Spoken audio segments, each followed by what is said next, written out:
우리가 지난 몇 주 동안 5월달 가정의 달을 맞이해서 가정에 대한 말씀을 나누었고요. 오늘 다시 잠언의 말씀으로 특별히 성실에 대한 주제로 오늘 말씀을 함께 묵상해 보려고 합니다. 요즘 사람들은 참 부지런하게 살아갑니다. 과거에도 그랬고요. 지금도 부지런하게 참 살아갑니다. 그런데 성경이 말씀하는 참된 성실이 뭔가, 이걸 우리가 오늘 좀 살펴보려고 하고요. 그리고 그 하나님의 말씀에 비추어서 나는 성실히 살아가고 있는가, 나는 부지런한 삶을 살고 있는가, 자기를 돌아보려고 합니다. 성실한 자에게 하나님이 약속하시는 복이 있는데, 자기의 삶을 하나님의 말씀에 맞추어서 우리가 귀로만 듣는 것이 아니라 삶의 길을 순종함으로 걸어가서 성실한 자에게 부어주시는 하나님의 약속의 복을 우리 모두가 누릴 수 있기를 소망합니다. 잠언의 지혜자는 게으른 자에게 말하고 있습니다. 게으른 자여 하면서 계미에게 가서 지혜를 얻으라고 말합니다. 어떤 말씀을 하고 있는지 6절과 7절을 보시죠. 게으른 자여 계미에게 가서 그가 하는 것을 보고 지혜를 얻으라. 계미는 두령도 없고 감독자도 없고 통치자도 없으되. 여기서 계미에게서 배울 수 있는 지혜, 그 계미의 성실함, 그 첫 번째 특징이 나타납니다. 그 특징은 계미는 외부의 강제가 없어도 자신에게 부여된 그 일을 성실하게 감당한다는 것입니다. 여기서 두령도 없고 감독자도 없고 통치자도 없으되라는 이 부분은 고대 노예 사회를 배경으로 하고 있는 말씀입니다. 과거에는 고대 이제 농경 사회에서는 채찍을 든 감독자가 지키고 있는 것이죠. 부지런히 일을 하지 않으면 매를 맞습니다. 그러니 사람들이 힘들어도 어쩔 수 없이 피곤한 무릎을 일으켜 세워서 일을 해야 되죠. 안 그러면 매를 맞으니까. 만약 우리의 인생에도 이런 누군가가 감독자가 되어서 채찍을 들고 이렇게 서 있다면 아마 학생들은 어쩔 수 없이 공부하겠죠. 자발적으로 공부한다기보단 어쩔 수 없이 공부를 하게 되겠죠. 일하는 사람도 마찬가지입니다. 어쩔 수 없이 부지런하게 일할 수밖에 없을 겁니다. 그 채찍자, 감독자가 있으니 그렇게 해야죠. 근데 그런 감독자가 사라져도 여전히 부지런하고 성실할 수 있을까요? 이런 말씀이 하나님의 백성들에게 주는 교훈은 이렇습니다. 하나님의 백성이 가져야 할 성실이란 외부에 누군가가 강제하고 시켜서 혼을 내고 이루어지는 그런 부지런함과 성실이 아니라 내부에서 비롯된 하나님의 사명을 가지고 이루어지는 성실이어야 한다는 것입니다. 마치 개미가 하나님께서 만드신 그 창조의 법칙을 따라서 자신에게 부여된 그 삶을 부지런히 살아가는 것처럼 그리스도인들은 구원받은 하나님의 백성으로서 하나님의 영광을 위해서 하나님께서 주신 비전과 사명을 향해서 그 내면에서 비롯된 열심을 가지고 성실하게 살아가야 한다는 것이 오늘 본문의 교훈입니다. 그러므로 여기서 핵심은 하나님의 영광을 위해서, 하나님의 사명을 위해서 스스로 움직이는 자발성입니다. 그게 이제 진정한 성실이라는 것이죠. 한번 이 말씀으로 자기를 한번 돌아보시기를 바랍니다. 하나님의 말씀으로 자기를 한번 진단해 보세요. 나는 내면에서 하나님의 영광과 하나님의 사명을 따라서 하루하루의 삶을 내가 부지런하게 성실하게 살아가고 있는가? 한번 자기 자신을 점검해 보시기를 바랍니다. 아니면 겉으로 볼 때는 누구보다도 부지런하고 바쁘고 분주하게 성실하게 살아가고 있지만 그 내면에 하나님의 영광, 하나님의 사명이 아니라 나의 세상적인 그런 욕심을 따라 이루어지는 부지런함과 성실은 아닌지 자기 자신을 한번 또 돌아보시기를 바랍니다.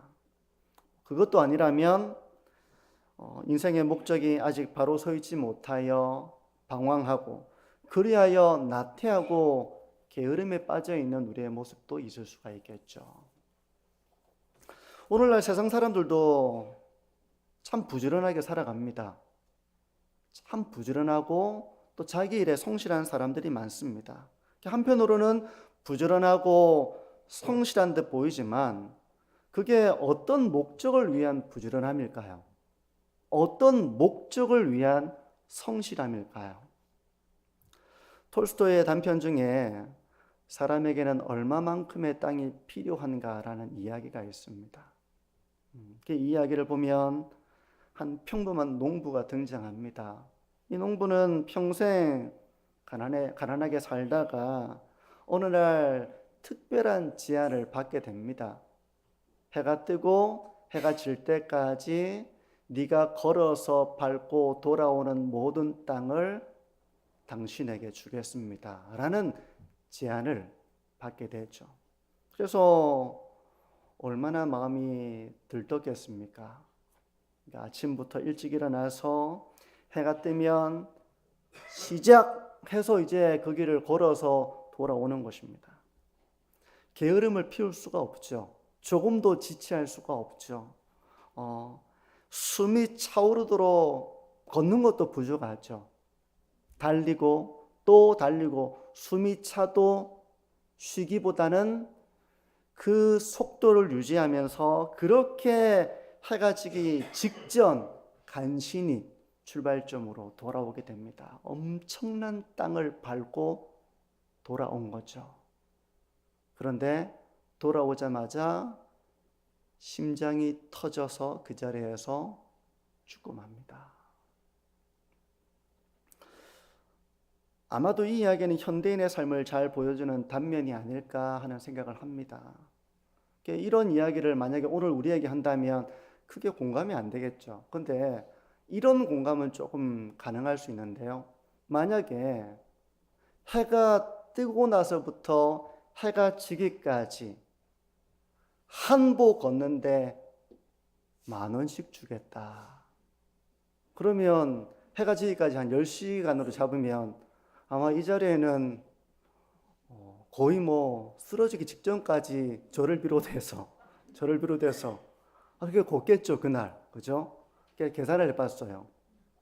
한 보에 10,000원이면 10,000보 걷는데 보통 1시간 반 정도 걸린다고 하거든요. 그럼 10,000시간 걸으면 1억입니다.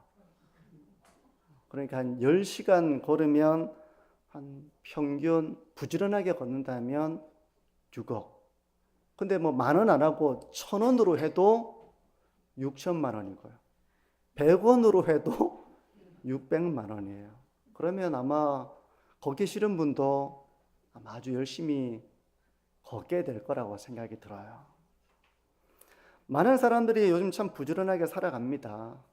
근데 그 부지런함과 성실함의 이면에는 바로 이 톨스토이의 단편 속에 나오는 한 평범한 농부와 같이 더 많은 것을 차지하고자 하는 그 욕심이 자리 잡고 있는 겁니다. 더 성공하고 싶고, 더 높은 곳에 이르고 싶고, 더 많은 것을 얻고 싶고 하는 이런 열망 속에서 살아가고 있지만 그게 성경이 말씀하는 성실과 부지런함의 표본은 아니거든요.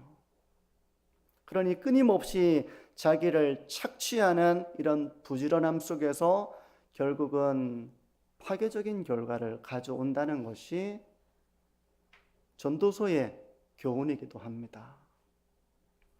그런가 하면 아직 인생의 목적이 없이 방황해서 나태함과 게으름에 빠져 있는 삶도 있겠죠. 저도 20대를 돌아보면 제가 신앙 안에 있었음에도 불구하고 제가 영적인 침체에 빠져서 무엇을 해야 될지 상당히 불안하고 막막했던 시절이 생각이 납니다. 그러니 내 안에 하나님의 영광, 하나님의 사명, 이걸 위해 살겠다는 뜨거운 내 안에 누가 강제하지 않아도 열심과 부지런함과 성실로 살아갈 그게 내 안에 없는 거예요. 그러니 자연스럽게 삶이 게으르고 나태해질 수밖에 없었던 것이죠. 성도 여러분, 오늘 계미를 보면서 한번 우리 자신을 돌아보기를 바랍니다.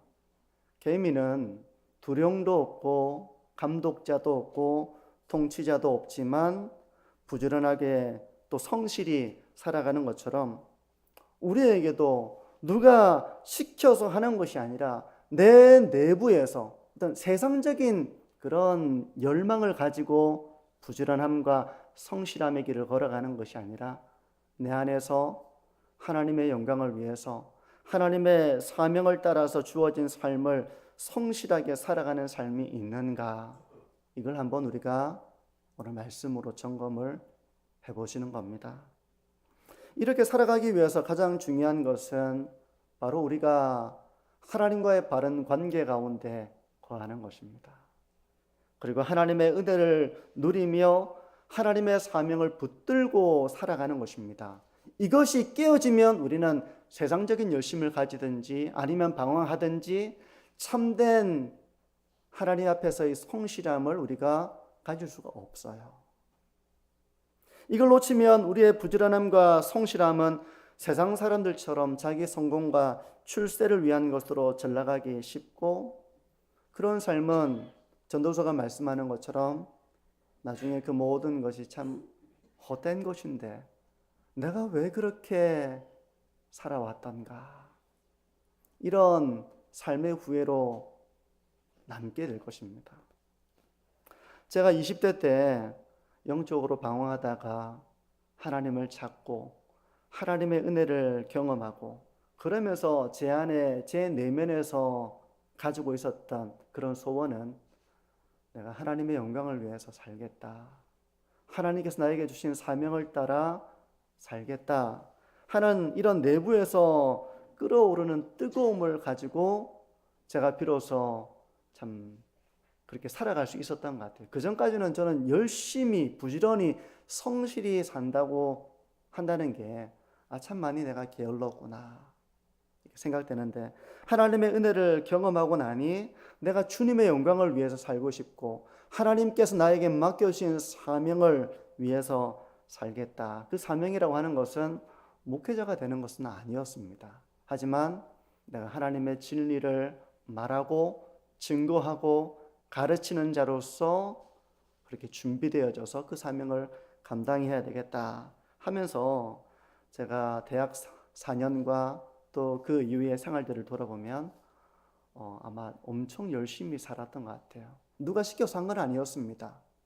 내 안에 있는 그 뜨거운 열정과 사명으로 하루하루 성실하게 살 수 있었던 그 원인이 하나님의 은혜에 있었다는 것을 돌아보게 되는 것입니다.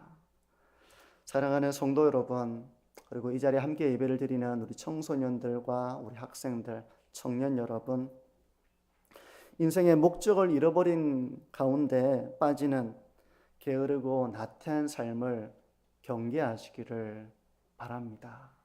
내가 내 안에서 뜨거운 이런 하나님의 영광과 하나님의 사명이 없으면 열심을 내고 싶고 성실하게 살고 싶어도 그렇게 할 수가 없더라고요.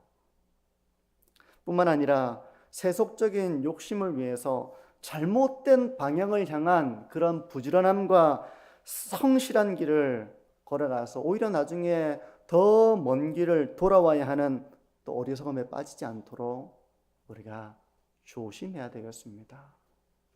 성도 여러분, 하나님의 영광을 위해서 하나님께서 우리에게 맡겨진 사명을 붙잡고 모든 일에 성실하고 부지런함을 배워나가시는 저와 우리 모든 성도님들이 되시기를 축복합니다.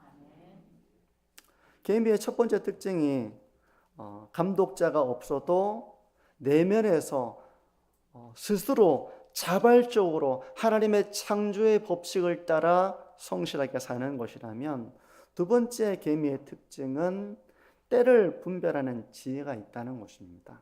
8절을 보시면요, 먹을 것을 여름 동안에 예비하며 추수 때 양식을 모으느니라.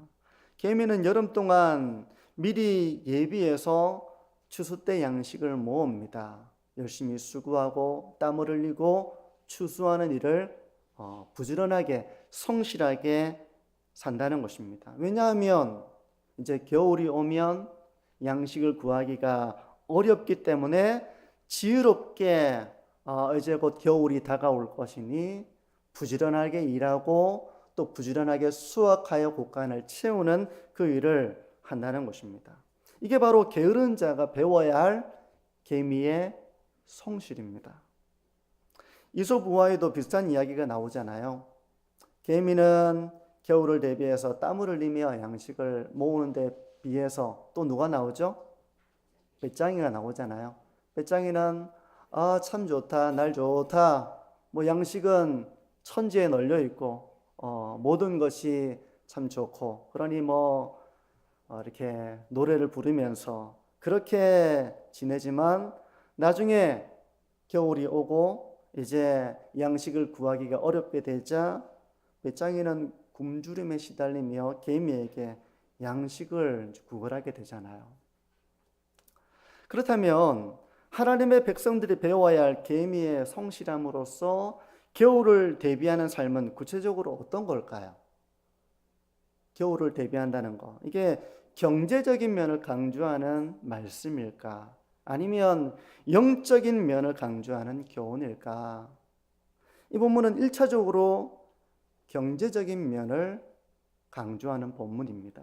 그래서 칼빈은 이 본문을 주석하면서 그리스도인들이 일상적인 노동을 소홀히 하고 게으른 것은 하나님이 주신 그 시간을 낭비하는 것이다 라고 이렇게 가르치고 있습니다.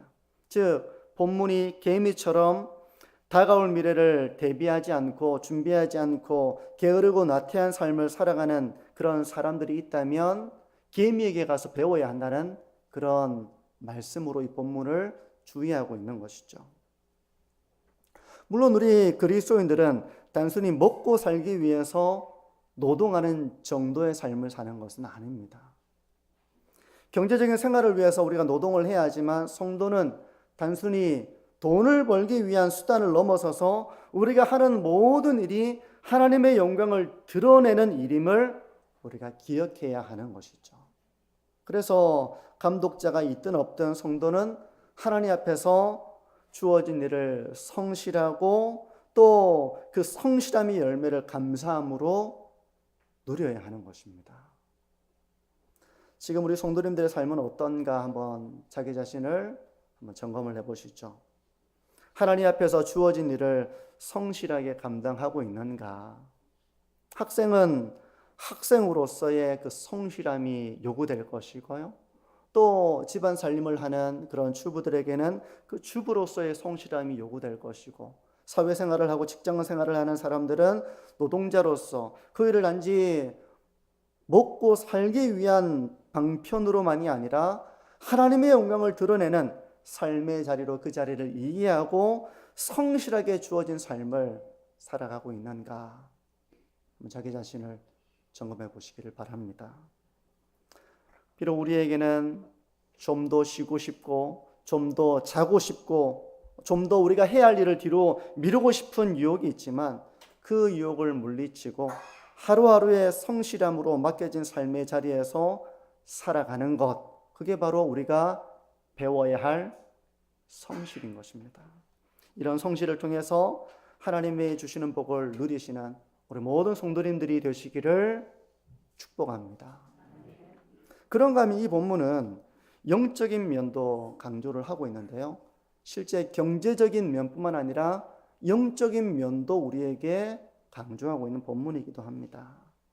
어거스틴이나 많은 청교도들이 이 본문을 그렇게 영적인 면을 강조하고 있는 본문으로 또 말하고 있는데요, 영적으로 나태해서 우리가 말씀과 기도에 게을러져서 그런 영적 성숙을 도모하지 않는다면 언젠가 우리의 인생에 시련과 어려움이 도래할 때 우리가 그 영적인 겨울, 영적인 침체를 맞이하고 만다는 경고로 많은 또 신학자들은 이 본문을 우리에게 가르쳐주고 있습니다. 어떻습니까? 여러분들은 인생의 어려운 시절이 도래하고 낙심이 되고 곤고함에 빠질 때를 대비하여 늘 하나님의 은혜를 사모하는 삶을 살고 있는가? 자기 자신을 점검해 보시기를 바랍니다. 말씀과 기도의 삶에 부지런한 삶을 내가 살고 있는가? 한번 자기 자신을 돌아보시기를 바랍니다. 존 오웬은 이렇게 경고를 합니다. 사탄이 성도를 사냥하는 가장 교활한 방법은 은혜 받을 기회를 내일로 미루게 만드는 것입니다. 지금이 기도할 때요, 지금이 회개할 때임을 알지 못하고 영적인 성실함을 미루는 태만이야말로 영혼을 서서히 말려 죽이는 독약입니다. 요즘 우리 성도님들은 어떤 삶을 살고 계십니까? 성실히 경건에 이르기를 연습하고 말씀을 읽고 묵상하고 기도하되 회개하고 하나님의 뜻을 분별하여 먼저 하나님의 나라와 의를 구하는 그런 기도의 삶을 살아가고 있는지 자기 자신을 돌아보시기를 바랍니다. 때로 우리는 메마르고 황무한 영혼의 때를 맞이할 때가 있습니다. 부지런히 말씀과 기도의 삶을 살아가고 늘 은혜 가운데 우리가 거함으로써 힘들고 어려운 순간에도 말씀의 능력으로 기도 가운데 하나님의 붙드시는 은혜 가운데에서 넉넉히 그 영혼의 겨울을 이겨내시는 우리 모든 성도님들이 되시기를 주님의 이름으로 축복합니다. 이제 말씀을 정리합니다. 우리는 누구도 인생을 포기한 사람처럼 생각을 하거나 말하지는 않습니다. 단지 우리가 생각하고 말하는 것은 내일 하지 지금은 좀 더 쉬고 다음에 하지 하면서 우리는 지금 우리에게 요구되는 성실함을 뒤로 미루고자 하는 유혹을 받을 뿐 나는 내 인생 포기했어, 나는 그냥 막 살 거야, 이런 사람은 아무도 없을 것입니다. 그런 유혹이 우리에게 있는데요, 그런 자들에게 주는 권면입니다. 9절에서 10절을 보십시오. 게으른 자여, 내가 어느 때까지 누워 있겠느냐? 내가 어느 때 잠이 깨어 일어나겠느냐? 좀 더 자자, 좀 더 졸자, 손을 모으고 좀 더 누워 있자 하면 내 빈궁이 강도같이 오며 내 곰핍이 군사같이 이르리라. 우리는 사실 신실하게 살아가는 성도들은 큰 유혹에는 별로 흔들리지 않습니다. 아마 이 자리에 계신 많은 분들이 큰 유혹은 별로 흔들리지 않으실 거예요. 왜냐하면 큰 유혹은 우리가 정말 많이 경계하거든요. 근데 작은 유혹은 우리가 대수롭게 여기지 않을 그런 가능성이 훨씬 높습니다. 작은 것이기 때문에 이 정도는 괜찮아, 괜찮지 하면서 생각하기 쉬운 것입니다. 그런데 믿음의 사람들은 작은 유혹을 우리가 소홀히 여김으로 말미암아 이런 어리석은 길에 빠질 수 있음을 성경은 경고를 하는 것입니다. C.S. 루이스의 스크루테이프의 편지를 보면 삼촌 악마가 조카 악마에게 이렇게 교훈을 주잖아요. 너희가 믿음의 사람들을 넘어뜨리려면 이런 방법을 동원해야 돼 하면서 경험 많은 삼촌 악마가 교훈을 하는데요, 이런 말을 합니다. 인간을 지옥으로 끌고 가는 가장 안전한 길은 아주 가파른 경사길이 아니야. 그것은 발밑이 부드럽고 걷기 편하며 이정표도 없고 극커브도 없는 완만한 경사길이지. 아주 작은 나태와 방심을 허용하는 것만으로도 인간은 스스로 지옥을 향해 걸어 내려오게 될 거야 하는 이런 말이 있습니다. 성도 여러분, 우리가 하루하루의 성실함의 삶을 살고 있는가? 그 인생의 길을 걸어가는 하루하루의 고단함이 있고 수고가 있고 좀 더 쉬고 싶다. 나중에 하겠다. 내일 하지 뭐. 이런 유혹을 우리가 좀 더 하는 이 유혹을 받으면서 실제 살아갈 것입니다. 성도 여러분, 하루하루 주어진 삶의 자리에서 하나님의 영광을 위해서, 하나님의 사명을 위해서 준비되어지고 또 그 사명을 감당하기 위해 성실한 자로서의 삶의 길을 걸어가시는 저와 우리 모든 성도님들이 되시기를 바랍니다. 또한 하루하루 경건에 이르기를 연습하기를 성실히 함으로써 늘 은혜 가운데 우리가 거해야 합니다. 성경 읽는 거, 기도하는 거 우리가 살다 보면 이거 나중으로 자꾸 미루게 될 때가 많거든요. 요즘 신앙인들이 주중에 성경을 거의 보지 않는 분들이 한 10명 중에 한 7명 정도가 그렇다고 합니다. 그러니까 자꾸 분주한 삶 속에서 쉬고 싶고 하면서 이걸 뒤로 미루는 거예요. 성도 여러분, 날마다 우리가 주어진 경건에 이르기를 훈련하는 이 삶을 미루지 마시고 하루하루 은혜 가운데 거하기를 사모하는 삶 가운데서 그날에 필요한 영혼의 양식을 얻고 하나님의 은혜 가운데 거함으로써 영혼의 겨울이 도달하기 전에 그 은혜로 하루하루 살아가는 삶 속에서 주님이 주시는 복과 평안과 또 성실히 행하는 자에게 하나님이 약속하신 복을 우리 모두가 누리는 모든 성도님들 되시기를 주님의 이름으로 축복합니다. 우리 기도합니다.